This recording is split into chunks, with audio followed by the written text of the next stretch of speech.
A outra maneira de conseguir a falha zero: melhore o gerenciamento do equipamento atacando as quebras crônicas. Há dois tipos de perdas: aquelas decorrentes de acidentes imprevistos e outras decorrentes de fatores crônicos. Enquanto os acidentes imprevistos possuem causas bem delimitadas, mas que representam valores significativos, os fatores crônicos exigem várias medidas corretivas, muitas delas oriundas de um amplo estudo de engenharia.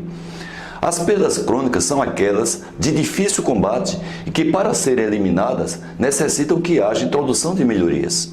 Estas perdas causam prejuízo à eficiência global e geram produtos defeituosos. A continuidade das perdas crônicas ocorre devido normalmente às seguintes causas. Primeiro, resultados insatisfatórios após a adoção de algumas medidas corretivas. A outra, a impossibilidade de adoção de medidas corretivas devido à programação de produção, que muitas vezes é muito acelerada. A não adoção de medidas corretivas por não estarem sendo levantados os prejuízos. E o desconhecimento da existência da perda. Veja nesta figura que as quebras e falhas esporádicas normalmente são visíveis, enquanto as crônicas nem sempre são fáceis de identificar as suas causas. É o que chamamos de falhas latentes. Nesta outra figura, eu mostro que para reduzir e eliminar as falhas crônicas são necessárias medidas inovadoras, que na maioria requerem estudos de engenharia, inclusive podendo envolver o fabricante do equipamento ou de determinado sobressalente. Nem sempre se consegue estabelecer a relação entre a causa e a perda, pois pode existir não somente uma causa, mas um conjunto associado das mesmas, dificultando dessa maneira a análise e solução.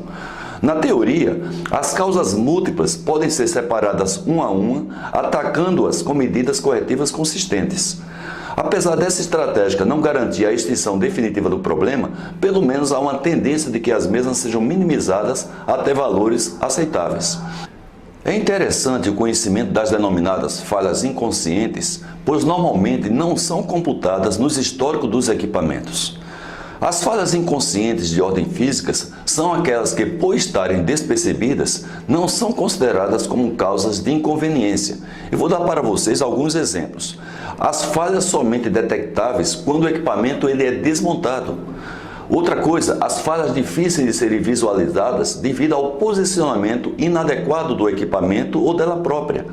Falhas impossíveis de serem visualizadas devido à sujeira e detritos.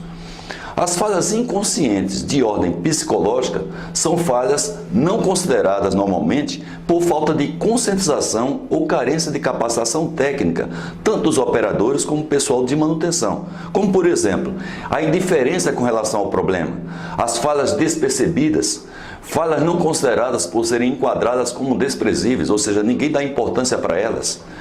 Em ambas as situações, devem ser tomadas medidas preventivas para evitar tais falhas, pois pela sua possível ocultação nos registros das falhas, tendem a permanecer e a provocar problemas recorrentes.